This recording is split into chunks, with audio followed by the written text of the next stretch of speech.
बिस्मिल्लाहिर्रहमानिर्रहीम। अस्सलाम वालेकुम मेरे प्यारे प्यारे व्यूवर्स को मेरी तरफ से ढेर सारा सलाम।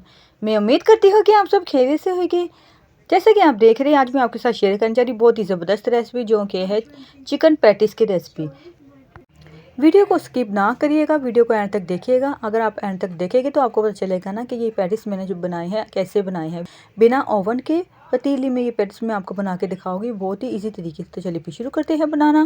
बिस्मिल्लाहिर्रहमानिर्रहीम। और हमने यहाँ पे लिया एक बॉल, उसमें मैंने ऐड कर लेना है पानी, जो कि मैं इसमें ऐड करूँगी 1.5 कप पानी मैं इसमें ऐड कर दूँगी, सारा का सारा जितना कि मैंने आपको बताया है। जैसे ही मैं इसमें पानी ऐड कर दूँगी तो फिर मैं इसके बाद ऐड करूँगी इसमें मैदा को मैंने पहले से अच्छे से स्टेन कर लिया था। स्टेन करने के बाद फिर मैंने इसमें मैदा ऐड करना है। मैदा मैं इसमें ऐड करूँगी 3 कप। यहाँ पे सारा सारा हमने मैदा इसमें ऐड कर देना। जैसे ही इस पर मैदा ऐड कर देंगे तो फिर इसके बाद मैं इसमें ऐड करूँगी 1 टेबल स्पून ऑयल, और इसमें ऐड कर लूँगी half tea spoon salt. Add कर देने के बाद हमने इनको अच्छे से मिक्स कर लेना है स्पैचुला से। इसी तरह से अच्छे से मिक्स करना है। जैसे ही हम इसको अच्छे से मिक्स कर लेंगे तो मिक्स करने के बाद फिर मैं इसको अपने हाथ की मदद से अच्छे से डो बना लूँगी। और ये कितने अच्छे से मिक्स होना शुरू हो चुका है। जब सारा अच्छे से अच्छे मिक्स हो जाएगा तो मिक्स करने के बाद मैं इसको डो बनाना शुरू कर दूँगी। और जैसे कि आप देख सकते हैं कितने अच्छे से ये मिक्स हो चुका है। अब मैं अपने हाथ की मदद से अच्छे से इसकी डो तैयार कर लूँगी। और यहाँ पे मैं इसकी डो तैयार करना शुरू हो गई अपने हाथ से। इसी तरह से अच्छे से हम इसके हाथ से अच्छे से डो तैयार कर लेंगे। जब हम हाथ से डो तैयार कर लेंगे तो तैयार करने के बाद फिर मैं आपको बताऊँगी कि आगे मैंने क्या करना है।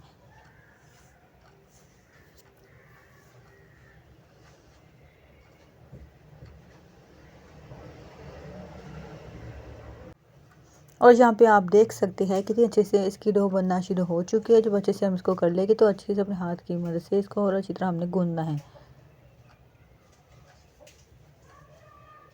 और कितने अच्छे से ये गूंद चुका है। गूंदने के बाद अब आपके सामने है, ये देख सकते हैं कितने अच्छे से ज़बरदस्त सा ये हमारी डो तैयार हो चुकी है। अब हमने क्या करना है, इसको 2 मिनट के लिए कैप से हम कवर करके रख देंगे। 2 मिनट के बाद फिर दोबारा से मैं आपको दिखाऊंगी कि अब हमने इसके साथ क्या करना है। और यहाँ पे 2 मिनट हो चुके थे। 2 मिनट के बाद मैंने इसका कैप हटा दिया है। कैप हटाने के बाद ये देखिएगा कितनी अच्छी डो हमारी तैयार हो चुकी है, कितनी ज़बरदस्त सी। ना बहुत ज़्यादा हार्ड है ना बहुत ज़्यादा सॉफ्ट है। हमने इसको नॉर्मल रखना है इतना, जैसे कि आप देख सकते हैं। अब मैंने क्या करना है, इसको मैंने काउंटर में रखना है। काउंटर में रखने के बाद इस तरह से मैं अपने हाथ से इसको करूँगी, फैलाऊँगी। इसी तरह से हमने फैलाना है इसको। हमने इस तरह से लंबाई में फैलाते जाना है और इस तरह से हमने इसको रोल बनाते बनाते फैलाते जाना है लंबाई में। अब मैंने इसको नाइफ़ की मदद से अच्छे से इसकी हमने कटिंग करनी है। और मैंने इसको इतना कटिंग करनी जितने मुझे पेड़े चाहिए उसी साइज़ में मैं इसको कटिंग कर लूँगी। सबको एक ही साइज़ में मैंने कटिंग कर लेना है। और यहाँ पे मैं इसकी कटिंग करना शुरू हो चुकी हूँ। और इसी तरह से मैंने सारी कटिंग करने रही हैं। और ये सारी की सारी कटिंग हो चुके हैं। अब मैंने हाथ में एक लेना है पेड़ा, और उसको मैंने अच्छे से बना लेना है। इस तरह से पेड़ा अच्छे से तैयार कर लेना है। और कितने अच्छे से ये पेड़ा बन के तैयार हो चुका है। इसी तरह से हमने सारे के सारे पेड़े बना लेने हैं। इधर मैं सारे इसके पेड़े बना चुकी हूँ। पेड़ा बनाने के बाद मैंने इसको क्या करना है कि एक इसमें से एक पेड़ा लूँगी। पेड़ा हाथ में मैंने लेने के बाद अच्छे से मैं इसको काउंटर में रखूँगी। काउंटर में रखने के बाद फिर मैं आपको बताऊँगी कि मैंने क्या करना है। और यहाँ पे आप देख सकते हैं पेड़े हमारे तैयार है। अब मैंने इसमें से एक ले लिया है पेड़ा, और इसको रख देना है काउंटर पे। और फिर ऐसे से प्रेस करते रहना है। इसी तरह से मैंने इसको अपने हाथ की मदद से अच्छे से फैलाते रहना है। थोड़ा सा फैला लूँगी तो फैलाने के बाद इसी तरह से सारे पेड़ों को मैंने लेना है। और इतनी साइज़ में मैंने इसको फैला के इसी साइज़ में कर लेना है। और यहाँ पे मैंने ऐसे इसको फैला लिया। और ये देख सकते हैं आप। अब मैंने क्या करना है, मैंने जिस बॉल में ये सारे पेड़ बना के रखे थे उसी बॉल में मैंने इसको वापस रख लेना है। बॉल में वापस रखने के बाद इसके ऊपर मैंने ऐड कर लेना है 1 टीस्पून ऑयल। अच्छे से हमने इसके ऊपर तो हमने लगा लेना है ऑयल 1 टीस्पून। और मैंने इस तरह से सारे के सारे पेड़े बना के तैयार कर लिए हैं। और उसके ऊपर मैं 1 बाय 1 करके रखती रहूँगी ऑयल लगाने के बाद। फिर मैंने इसको रखते रहना है। और रखने के बाद ऐसे ही मैंने इस पर ऑयल लगाते रहना है। और ये देख सकते हैं कि ऐसा ऐसा करके मैंने सारे पेड़ों को इस तरह से फैलाने के बाद रखती जा रही हूँ। जैसे मैं रख लूँगी तो फिर मैं आपको इसके बाद दिखाऊँगी कि ये देख सकेगा आप कि मैंने सारे सारे पेड़े बना के तैयार कर लिए इस तरह से। किसी चीज़ सब पे मैंने ऑयल लगा लिया है। और मैंने सब पे ऐसे ही ऑयल लगा के एक तय रखनी है, उसके ऊपर ऑयल लगाना, फिर उसके ऊपर दूसरी तय रखनी है। रखने के बाद इसको मैंने कैप से कवर करके 15 मिनट के लिए ऐसे ही रखूँगी। जब तक ये मैंने 15 मिनट दिए हैं इसको, उस वक्त तक मैं इसकी स्टफ़ तैयार कर लेती हूँ। अब स्टफ़ तैयार करने के लिए हमें चाहिए ऑयल, जो कि मैं इसमें ऐड करूँगी। 2 टेबलस्पून ऑयल हमने इसमें ऐड कर लेना है और इस पर ऑयल ऐड कर देने के बाद मैंने ऐड कर लेनी है एक मीडियम साइज़ की चॉप की हुई प्याज को मैंने जैसे चॉप कर लिया था, उसके अंदर मैंने ऐड कर ली है प्याज एक मीडियम साइज़ की। ऐड कर देने के बाद इसको हमने इतनी देर तक अच्छे से फ्राई होने देना है जब तक इसमें अच्छे से कलर क्यों ना आ जाए। अच्छे से मैं इसको सौटे कर लूँगी। जैसे इसका हल्का हल्का कलर चेंज होगा तो उसके बाद मैंने इसमें क्या ऐड करना है। जब हल्का हल्का इसका कलर चेंज होगा उसके बाद मैं आपको बताऊँगी।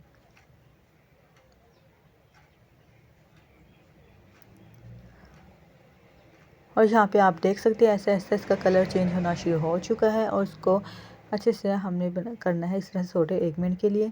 1 मिनट में ये अच्छे से सौटे हो जाएगी और इसमें कलर भी बहुत अच्छा आ जाएगा। और यहाँ पे इसको हो चुका था 1 मिनट और 1 मिनट के बाद कितना प्यारा इस पर कलर आया। अब हमने क्या करना है, इसके अंदर ऐड कर लेनी है चिकन। हमने ली थी चिकन, इसको पानी में बिना कुछ ऐड किए मैंने इसको बॉयल कर लिया था। जैसे कि बॉयल हो चुकी थी तो मैंने इसको निकाल के अच्छे से इस तरह से शेडेड कर लिया था। एक एक इसका मैंने रेशो अलग कर लिया था और इसमें मैंने ऐड कर लिया है 2 कप रेशो की हुई चिकन।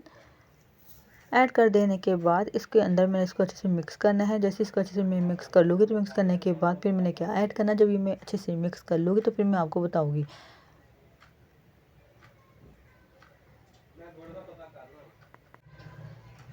और यहाँ पे आप देख सकते हैं कि कितने अच्छे से हमने इनको मिक्स कर लिया है। प्याज और मैंने रेशो की हुई जो चिकन इसमें ऐड करी थी 2 कप, वो उसको भी मैंने अच्छे से मिक्स कर लिया। इन दोनों को मिक्स करने के बाद अब मैंने इसमें क्या डालना है, क्या ऐड करना है वो मैं अब आपको बताती हूँ। अब मैंने इसमें ऐड कर लेनी है हाफ़ टी स्पून, हमने इसमें ऐड कर लेना है सॉल्ट अपन टेस्ट के मुताबिक भी आप ऐड कर सकते हैं। ज़्यादा कम जो ऐसा आप खाना पसंद करते हैं आप इसमें ऐड कर सकते हैं, पर मैंने बिल्कुल मुनासिब रखा है। इसमें जितना मैंने सॉल्ट ऐड किया है वो बहुत ही मुनासिब है। और हमने इसमें ऐड कर लिया है 1 टीस्पून ब्लैक पेपर पाउडर।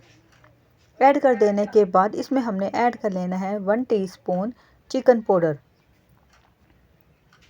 और जैसे हमने इन तीनों को ऐड कर देना है, ऐड कर देने के बाद फिर मैंने इनको स्पैचुला से अच्छे से सबको मिक्स कर लेना है। और यहाँ पे मैं इसको अच्छे से मिक्स करना शुरू हो चुकी हूँ और आप देख सकते हैं कि अच्छे से मैं इसे मिक्स करना शुरू हो चुकी हूँ। और जब इनको हम अच्छे से मिक्स कर लेंगे तो उसके बाद फिर मैं बताऊँगी कि अब हमने क्या करना है। और ये अच्छे से हो चुका है मिक्स। अब तो मैंने मिक्स करने के बाद इसमें ऐड करना है मैदा। 1.5 टेबलस्पून इसमें ऐड कर लूँगी मैं मैदा। और यहाँ पे कितने अच्छे से मैं इसमें ऐड करना शुरू हो चुकी हूँ मैदा ऐड कर देने के बाद मैंने इनको अच्छे से मिक्स करना है। उसका मैदा को इतनी देर तक मैंने भूनना है ताकि इसका सारा कच्चापन ख़त्म हो जाए।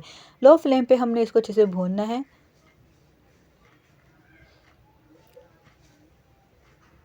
अच्छे से इसको इसी तरह से मैंने 1 मिनट के लिए मैदे को चिकन और प्याज में जो कि मैंने ऐड किया था, इनको अच्छे से मैंने इसमें भूनना है। जैसे ये अच्छे से भून जाएगा, इसका कच्चापन ख़त्म हो जाएगा तो 1 मिनट के बाद फिर मैं इसमें क्या ऐड करूँगी। जैसे मैं इसको भून लूँगी तो भूनने के बाद आपको बताऊँगी।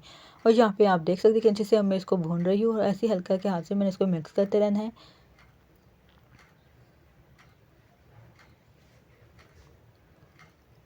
और इसको भूनते हुए यहाँ पे हो चुकी है 1 मिनट। 1 मिनट के बाद अब मैंने इसमें ऐड करना है मिल्क। 1 कप मैं इसमें ऐड कर लूँगी मिल्क। और अब मैं इसमें ऐड करने लगी हूँ 1 कप मिल्क। इसी तरह से मैंने इसमें सारा मिल्क ऐड कर देना है। मिल्क ऐड कर देने के बाद दोबारा से मैंने इनको अच्छे से चलाना है, अच्छे से मिक्स करना है। और यहाँ पे अच्छे से मिक्स कर चुकी थी तो अब मैंने इसमें ऐड किया है 1/3 कप क्रीम मैं इसमें ऐड कर चुकी हूँ। और ऐड कर देने के बाद इसको मैंने अच्छे से इसमें मिक्स कर लेना है। जैसे ही मैं इनको अच्छे से मिक्स कर लूँगी तो मिक्स करने के बाद फिर मैं इसका फ्लेम ऑफ कर दूँगी और इसको मैं कर लूँगी एक प्लेट में निकालने के बाद ठंडा। एक साइड पे रख के मैं इसको ठंडा होने दूँगी। और जब तक मैं आपको दिखाती हूँ कि यहाँ पे देख सकते हैं कि मैंने जो रखी थी अच्छे से पेड़ों की मैंने जो बनाई थी छोटे छोटे फैलाने के बाद इस तरह से, तो मैंने उसको अब आपको दिखाती हूँ। इसको हो चुके हैं 15 मिनट। 15 मिनट के बाद मैं आपको इसको बताऊँगी क्या करना है। और यहाँ पे हमारी जो मैंने स्टफ़ी तैयार की थी वो भी ठंडी होने को रख दी है। जब तक ये ठंडी हो रही है तब तक मैं आपको दिखाती हूँ कि जब मैंने अच्छे से पेड़ा लेके फैलाया था इसको इस तरह से मैंने अपने हाथ की मदद से फैलाते जाना है। और आप देख सकते हैं जिस तरह मैं करूँगी इसी तरह से ही करना है।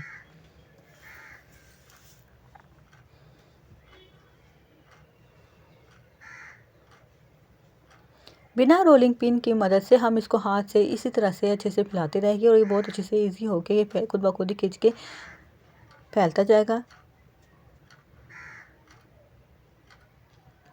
सब तरफ से अच्छी तरह से हमने इसको फैला लिया था ये हाथ की मदद से, ये देख सकते हो। अब मैंने इसको फ़ोल्ड करना है, एक साइड से मैंने इस तरह से फ़ोल्ड कर लेना है। जब मैं इसको एक साइड से फ़ोल्ड कर लूँगी तो फ़ोल्ड करने के बाद मैंने इसकी दूसरी साइड भी फ़ोल्ड कर लेनी है। दोनों साइडों को मैंने अच्छे से फ़ोल्ड कर लिया है। जैसे मैं अच्छे से फ़ोल्ड कर लूँगी तो मैंने इसके अंदर रखनी है स्टफी, जो कि मैंने अभी तैयार की है चिकन की। 2 टेबलस्पून मैंने इसमें रखना है। रखने के बाद फिर मैं आपको दिखाऊँगी कि मैं अब क्या करूँगी। जैसे ही हम इसको रख लेंगे तो रखने के बाद हमने इसको अच्छे से फ़ोल्ड कर लेना है और यहाँ पे मैं इसको फ़ोल्ड करने लगी हूँ।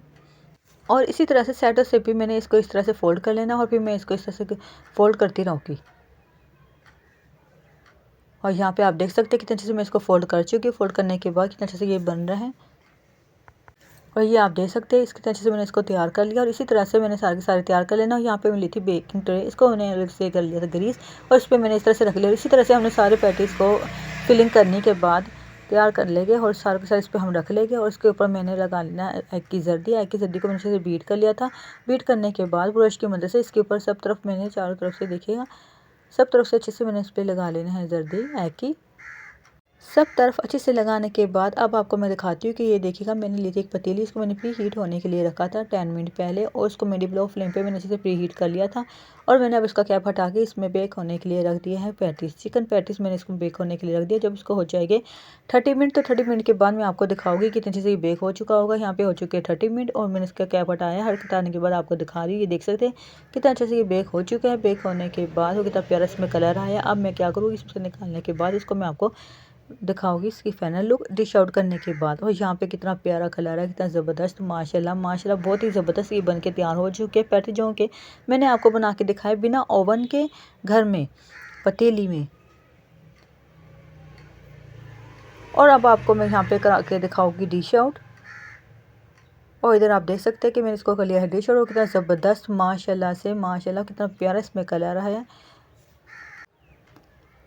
यकीन जानिए ये सिर्फ देखने में नहीं बल्कि खाने में भी बहुत ही ज़बरदस्त, बहुत ही क्रिस्पी से, बहुत ही क्रंची से ये बन के तैयार हुए, बहुत ही खस्ता से ये हमारे पैटीज बन के तैयार हुए हैं। तो फिर मेरे प्यारे व्यूवर्स आप बताइएगा ज़रूर कि आपको मेरे बनाए गए हुए चिकन पैटीज कैसे लगे हैं।